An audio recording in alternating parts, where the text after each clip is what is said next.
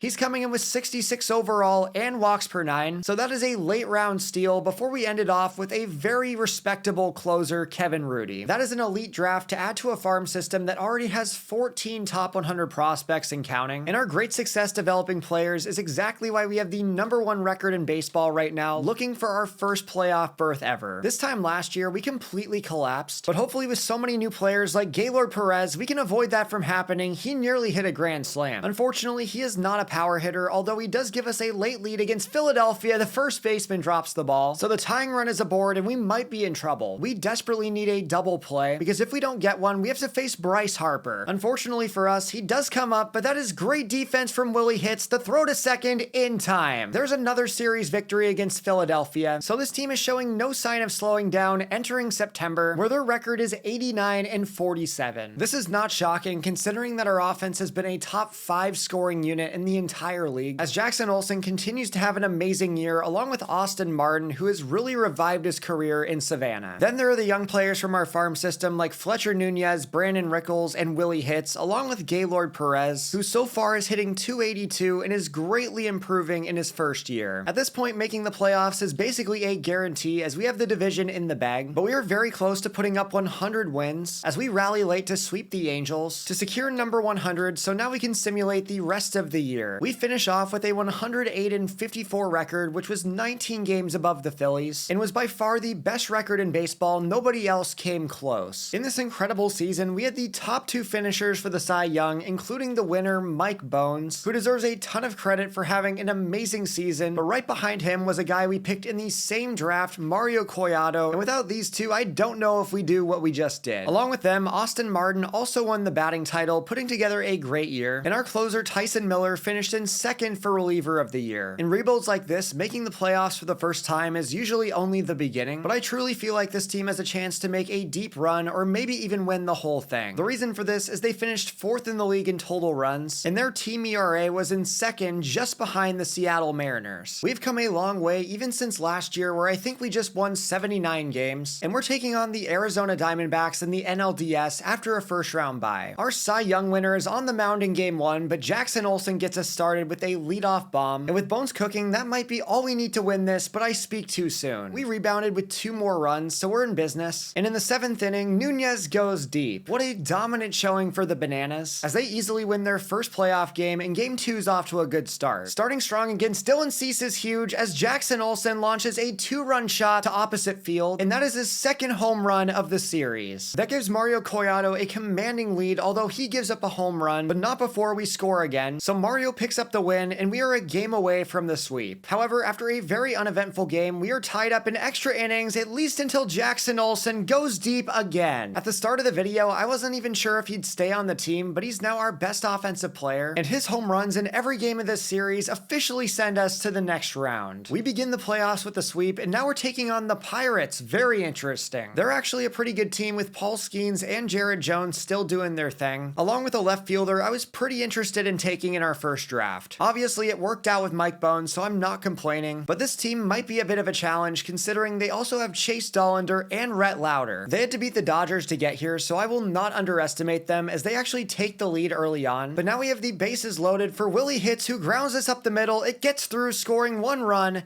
and the 2nd comes around to score as well. Then we extend our lead with 2 more runs in the 5th inning, so I'm feeling a little bit better as we hold on to stay undefeated in the playoffs. Beating Paul Skeens in game 1 is a huge deal, but now we're up against Jared Jones and start out very strong as we're already leading 2-0, and Willie Hits drives this one into center field. That sounded good off the bat, going way back to the wall, and kissed that one goodbye. A 3-run shot for our 3rd baseman. That was our most dominant win yet, as Mike Bones gets the shutout. So with a 2-0 lead, I'm going to simulate forward, and we win game 3 as well. Our undefeated postseason is still intact as we're going for another sweep, and big shocker, Jackson Olsen just drove in 2 runs. offense. If he wasn't before, he should now be the consensus playoff MVP, and Coach Rack is going to score him from second, as both of those players have been very fun to play with throughout the video, and I don't know why they're leaving curveballs in the zone. That allowed us to score our 4th run of the inning, and we would only add on from there. So without any drama, the Savannah Bananas are going to the World Series. We've dominated our first playoff run, and now we're taking on the Tigers. But for some reason, in a strange turn of events, Gaylord Perez has snubbed Jackson Olsen for postseason MVP, and I cannot say I agree with that. Regardless, it may only be season 5, but I feel like our roster is all ready for the big game, as so many guys are much better than their ratings suggest, and it certainly helps us that Detroit is not a super loaded team. This could be a breeze. Starting off, we have a real pitcher's duel with Skubal and Mike Bones going at it, and Savannah strikes first with a 2-1 lead before who else, Jackson Olsen, delivers a huge automatic double. Somehow, Skubal has already been pulled from the game, and this is our time to capitalize as Coach Rack goes into right center. That is gone. At some point, this playoff winning streak has to end, but for now, we're firing on all cylinders, as Jackson Olsen adds another home run, and we win the first game of the World Series. I can't even imagine finishing with a perfect postseason as we win Game 2 and Game 3. There's no way. I simulated both of those, assuming we would lose at least one of them, but it didn't happen. So we're 1 win away from a perfect postseason. That is caught, and there's the double play. If their third baseman wasn't in the way, we might have just taken the lead there, but instead we are being shut out, at least until Willie Hits gets a hold of this one into left field, watching it fly towards the foul pole. It stays fair. There's no way that just happened, especially with a sweep on the line, as we have taken the lead and we're counting on our bullpen to hold it down, but that's not gonna happen. Our rookie reliever Seamus Good gave up 3 runs in the 8th, so unfortunately the undefeated postseason is dead. However, we're still leading 3-1, and we're bringing in Mike Bones to try and end this. He has been dominant throughout the playoffs, and we might have just started him off with 3 runs of support, keep going into left center field. That does not scale the fence, but scores 2. That puts another guy in scoring position, but we get choked up, and I heard that Shannon Sharp likes that. Unfortunately though, that joke just gave me instant bad karma, because the Tigers immediately tie the game, but we do take it right back. Now we're just counting on Mike Bones to hang on a little longer. He gives up a double, but gets out of the inning, so it seems we have a very close one on our hands, but Austin Martin extends the lead. With the World Series on the line, he transforms into a power hitter as Gaylord Perez adds another sac fly, so we're now just an inning away from storming the field, but apparently we're not done. Huge credit to all the prospects who got us here, as honestly calling up guys like Willie Hits and Gaylord Perez and trading for David Spillane definitely marked the turning point of the entire rebuild. With a full count, we are 1 strike away, and there's the swing and miss as one of our reserve relievers is being lifted into the air, as in 5 seasons, the Savannah Bananas have gone from the new guys on the block to World Series champs, and it could not be any sweeter. I had a great time with this rebuild, and I'm always looking for ideas for more, so if you have those, drop them in the comments, but otherwise, click right here to see more of my videos.